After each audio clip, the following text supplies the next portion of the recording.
What's going on, everybody? It's Track Sounds back again. I got another great tutorial today. Today we're going to talk about getting your kick in 808 in perfect harmony. Let's get into it.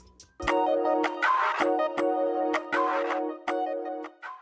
right, so we're going to get into mixing these 808s and kicks right now. So my first question of the day, though, is what is your favorite 808 plugin, or how do you like to get your 808s? I've been using Sublab a lot lately, but I always use Contact, different instruments in there. I'm curious as, some of my subscribers and just viewers in general, what are y'all's favorite 808s? So let me know in the comments below.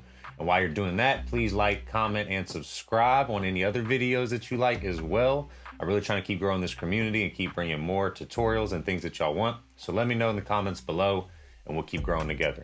So let's get into this. So I'll play this real quick.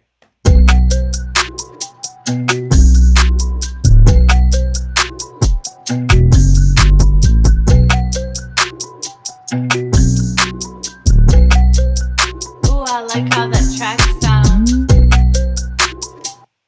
So the main thing everybody wants to know today is how to do your kicks in 808. So I'm gonna teach you two ways, one with stock Logic plugins, and then I'm gonna show you my favorite ways to do it with Slate Digital plugins or a couple other tips and tricks for them. So we'll get into 808 first.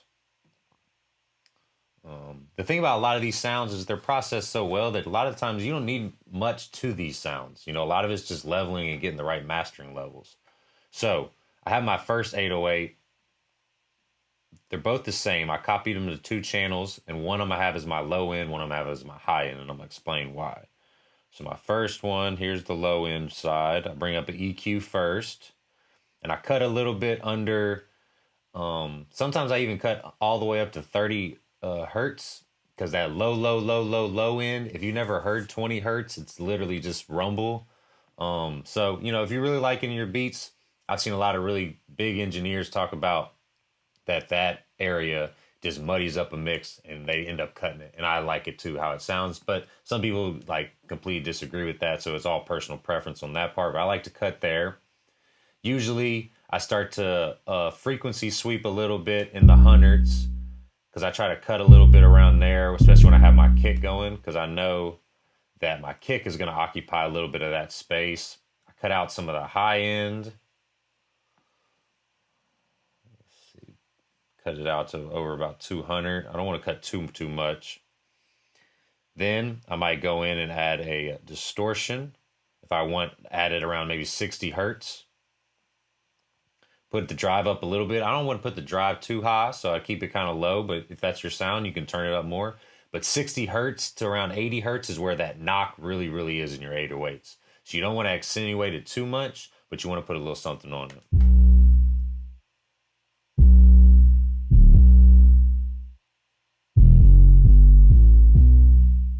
This is it without the plugins. Lost a lot of high end, obviously, but I'm going to show you why. So I duplicated the channel, have my other one. Now I'm going to have my high end portion here, and I'll get more control and I can do a little more with it. So I'll bring it. So now I got the high end, and now I can turn it down some. Go down into your imaging section. You can put a direction mixer on it, which is a spread basically. So you can widen out some of the high frequencies, make it kind of overall shape the sound a little more.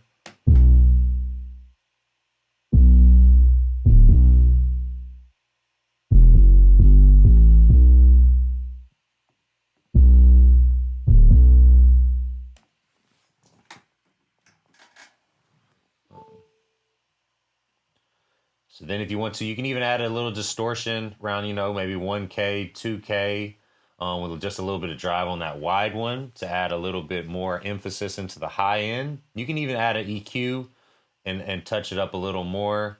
I personally just like maybe a little distortion. I don't like boosting too many frequencies if I don't have to, but I like it a little bit with some of the 808s just to give it a little feel in the end.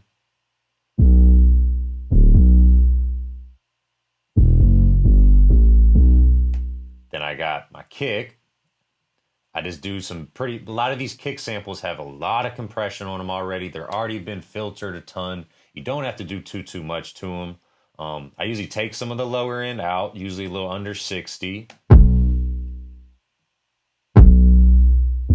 a lot of it's just leveling. And then I'll start to frequency sweep around 200 ish because there's usually kind of a knocky sound, maybe.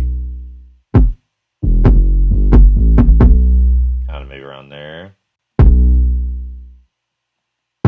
Cut out a little high end.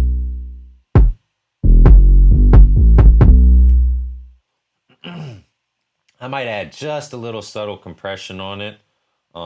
Threshold not too high, ratio not too high, attack mid to higher, release, kind of in the middle too. And you can like side chain out some frequencies and stuff. I don't really like side chaining much at all. Some people love it. I'm not gonna go much into it because I don't, but there's options of it if you want to check into it.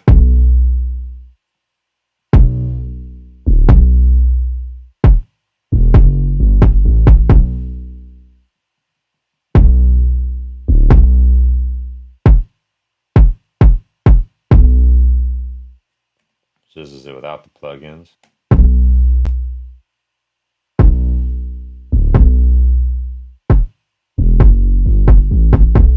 This is it with them.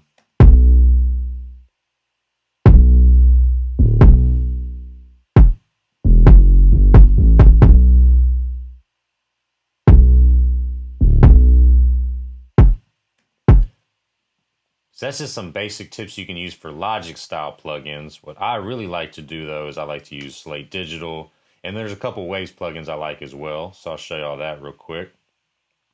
Same style EQ. I might pull in a Waves one or something like that. But then this is a Waves plugin, the Puig Tech EQ. I like it a lot. I'll turn the boost up. I'll put the low frequency to about 60. I'll turn the gain down a little bit if I want, but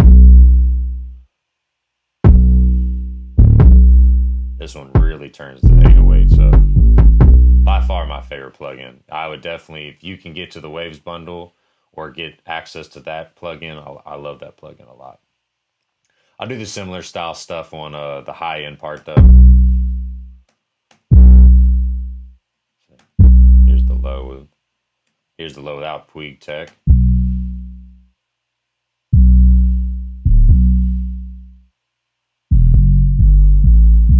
Here it is with it.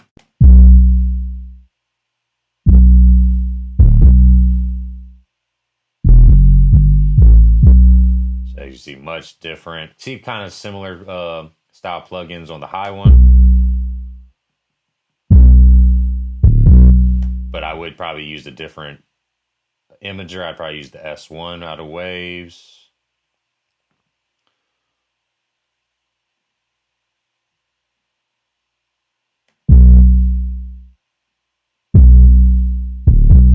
I like that one a little more.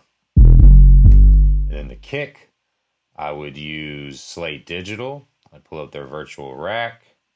Just a couple small things, virtual channel, the FGN Brit EQ. I'll put a little bit of little punchiness around one I had a 1.6, 1.6, a little punchiness around 100, which I kind of like 110, 100, and then a little thickness too on the Revival. This is it without it. And I took the EQ, same style EQ.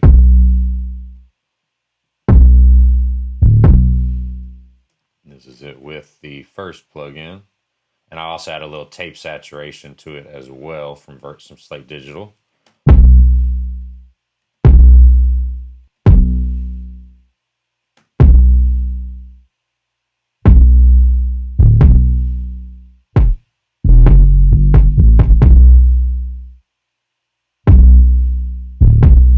This is it without it. Take the 808 off. This is it with it.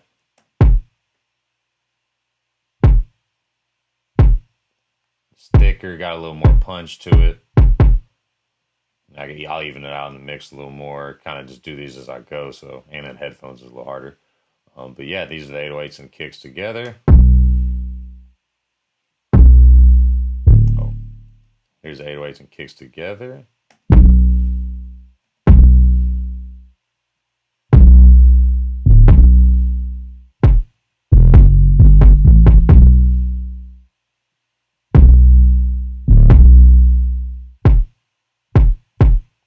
them out and clean them up a little bit more, but you kind of get the general idea now. A lot of EQ first, always. Clean up your frequencies, then compress. And yeah, here we go. Hey.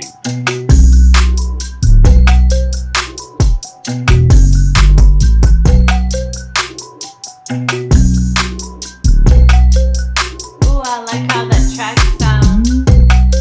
Your 808s and kicks to work in perfect harmony right there. A lot of cleanup in the frequencies, a lot of volume leveling. You don't need too much processing on them because a lot of them are already processed. Keep grinding, keep banging them out. Let me know how I can help. Let's keep growing. Y'all take care.